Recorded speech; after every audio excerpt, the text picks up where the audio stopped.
The movie opens in an unspecified, unforgiving desert planet where a Sidonian spaceship has crash-landed. Aboard the ship is a high-value prisoner, and after the catastrophic crash, all but 2 crew members and their commander, Karza, have died. Seizing this chaotic moment as an opportunity, the mysterious prisoner escapes captivity. Armed with a stolen rifle, he starts to fire at the remaining Sidonian crew, adding tension to an already desperate situation. Regaining their composure, the surviving Sidonians, led by Commander Karza, begin to mount a counter-offensive against the elusive prisoner. During the incident, Karza realizes that he's missing a crucial piece of technology, a portable computer assistant named Klee. He rushes to retrieve Klee and uses it to establish contact with their home base, urgently requesting extraction from the hostile planet. The base informs him that a rescue ship will arrive in 100 hours, but issues a strict command: the prisoner must be captured alive. Upon securing Klee, Karza instructs it to assist his lieutenant, Centauri 7, in healing his injuries. However, Centauri 7 is visibly frustrated and angered, not just because his men have been killed, but also because he was never informed that the prisoner they were escorting posed such a grave threat. Klee then successfully pinpoints the prisoner's current location, allowing the Sidonian crew to resume their hunt. Klee also advises them to keep their helmets on to allow their bodies to adapt to the planet's thin atmosphere. The crew tracks the prisoner for hours on end, their energy waning and their patience wearing thin. Centauri 7 and his remaining subordinate begin to feel the strain, prompting Centauri 7 to suggest a change of plan. He proposes that they simply wait for the prisoner to submit to thirst and hunger, at which point they can retrieve his lifeless body. Karza immediately counters this, reminding them that their mission is to bring the prisoner in alive. When Centauri 7 presses for an explanation, Karza firmly tells him that the reason is not his concern, and that he should obey orders without questioning them. As Centauri 7 continues to ask more questions, Karza administers a physical response, striking him on the head as a stern reminder that he is the commanding officer and his orders are to be followed without question. Several hours into their relentless pursuit, the Sidonian crew closes in on the elusive prisoner within a narrow gorge. Unbeknownst to them, the prisoner gains the high ground and takes a sniper position above them. Seizing the moment, he shoots Karza. Centauri 7 and his remaining subordinate quickly take cover. Centauri 7 directs his subordinate to grab Karza's rifle and continue the hunt. Following orders, the subordinate locates the prisoner hiding behind a rock. Centauri 7 commands him to shoot, which he does. Ignoring Centauri 7's caution to wait, the subordinate rushes toward the prisoner, only to discover he's fallen into a trap. All that remains at the scene is the prisoner's cloak and gun. Centauri 7 urgently tells his subordinate to run, but it's too late. The prisoner strikes swiftly, killing him. The grim Centauri 7 arrives to find his subordinate lifeless. Karza, injured but still able to move, joins him and suggests they set up camp as nightfall approaches. Fueled by a thirst for revenge, Centauri 7 wants to continue the pursuit, but Karza strongly reminds him that his men were too weak and that orders must be followed. By morning, Klee announces that it has successfully adjusted their bodies to the planet's thin atmosphere, allowing them to finally remove their helmets. At this point, Centauri 7 demands to know the true purpose of their dangerous mission, emphasizing that he's lost both his ship and his men. Karza reiterates that Centauri 7 is just a soldier and should obey orders. Frustrated and defiant, Centauri 7 insists he won't continue the mission without knowing what's really at stake. Recognizing the gravity of the standoff, Karza warns him that his questioning borders on treason, punishable by death. Undeterred, Centauri 7 stands his ground. Left with no other option, Karza finally divulges the classified information, revealing the deeper complexities of their dangerous mission. The stakes skyrocket when Karza finally discloses the urgent truth behind their mission. The prisoner they are chasing is the last surviving member of a race that the Sidonians obliterated. Even more pressing, the prisoner has discovered a way to counterattack and potentially destroy the Sidonian home planet. Feeling betrayed, Centauri 7 accuses Karza of keeping this critical information secret, believing that Karza was hoping to become a hero by single-handedly completing this high-stakes mission. Karza confirms that the mission is of the highest importance, causing tensions between the two to boil over into a physical altercation. During the heated struggle, Centauri 7 gains the upper hand, but the confrontation comes to an abrupt halt when Karza pulls out a gun. Just as they're about to resume their fight, the prisoner seizes the opportunity to intervene, shooting Karza and severing his head from his body. Shocked, Centauri 7 dives for cover. Realizing Klee is not with him, he retrieves the device from Karza's lifeless body. The prisoner has a clear shot at Centauri 7 but chooses not to fire. Alone now, Centauri 7 hears from Klee that it's actually glad he survived over Karza. Eager to move on, Centauri 7 commands Klee to locate the prisoner, and in a moment of vindictive satisfaction, he kicks Kars's decapitated head away. For hours, Centauri 7 rails the prisoner, noting that he has finally stopped moving. Arriving at the spot, he discovers that the prisoner has wisely removed his own tracking device. Klee warns that the prisoner may have left the area, but it's a trick. The prisoner has been lying in wait under the sand and springs an ambush on Centauri 7. In a last-ditch effort, Centauri 7 hurls a knife into the prisoner's leg. The prisoner incapacitates him but decides against killing him. Taking a moment to free himself from his chains, the prisoner removes his helmet, revealing his identity as Jericho,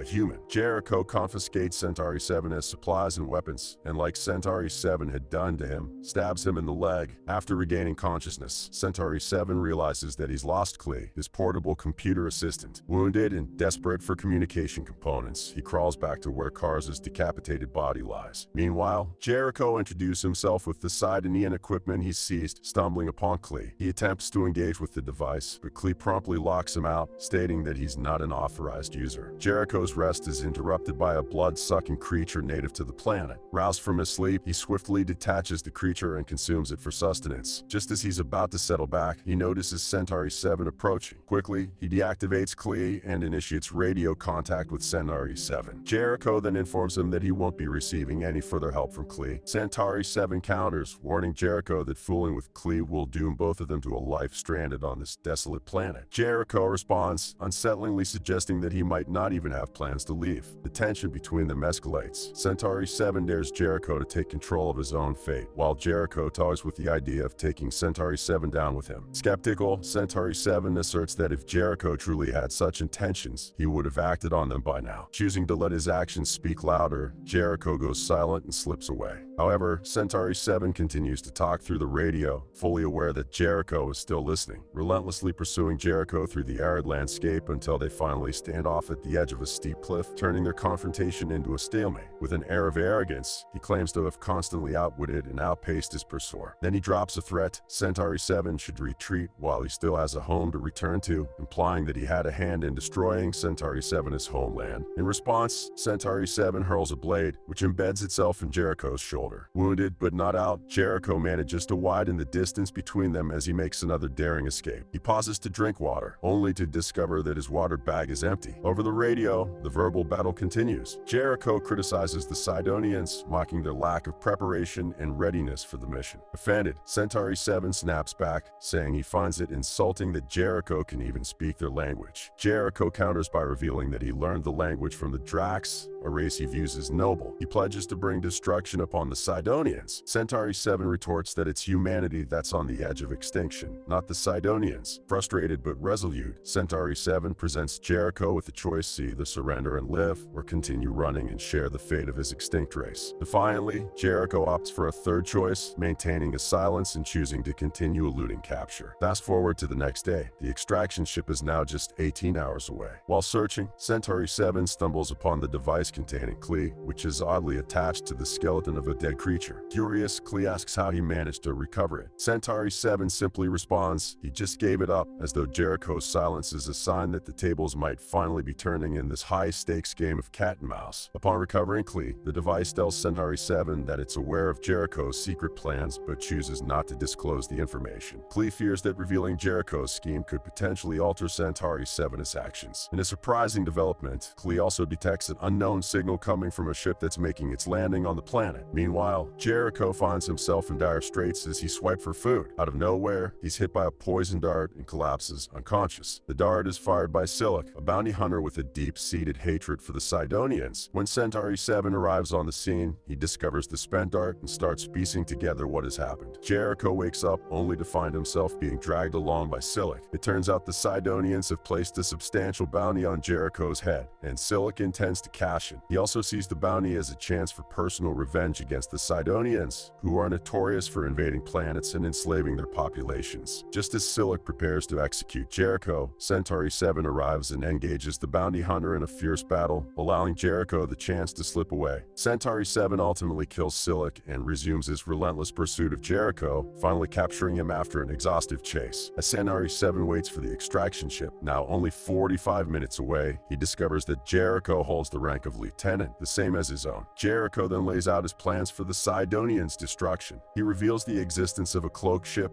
invisible to Sidonian radar, that's en route to their home planet. This ship is armed with nuclear devices potent enough to annihilate the entire Sidonian race. Centauri 7 warns Jericho that even if he refuses to talk, the Sidonians will torture the information out of him. Jericho calmly responds that there won't be a Sidonian planet for much longer. Desperate, Centauri 7 tells Jericho that he has a wife and children back on his home planet and pleads for the location of the deadly ship. Hesitant but ultimately convinced, Jericho agrees to disclose the information, asking to be authorized to use Klee to transmit the details. Once given access, Jericho sends the location to the base. Immediately after, the base instructs Centauri 7 to execute Jericho, stating that he's no longer useful. It's here that the layers of deception are peeled back. Centauri 7 admits that he lied about having a family, while Jericho reveals that the location he just gave up is actually that of a decoy ship, not the real one. Both are left pondering the depth of their respective deceits as the tension between them reaches a new high. In a stunning twist, Jericho frees himself and reveals a crucial piece of information. He never actually knew the location of the Sidonian planet. His entire scheme was to gain access to Klee in order to locate the planet and launch his deadly attack. Wasting no time, Jericho engages in a fierce battle with Centauri 7, ultimately overpowering him with the use of a firearm. He restrains Centauri 7 and wears his clothing as a disguise. When the extraction ship finally lands, Jericho makes his way on board and swiftly eliminates the crew. Just as he's about to uncover a ship to make his escape, Centauri 7 frees himself and takes aim at Jericho with a weapon. In a surprising moment, Centauri 7 chooses not to pull the trigger. Jericho locks eyes with him before stepping into the ship, taking off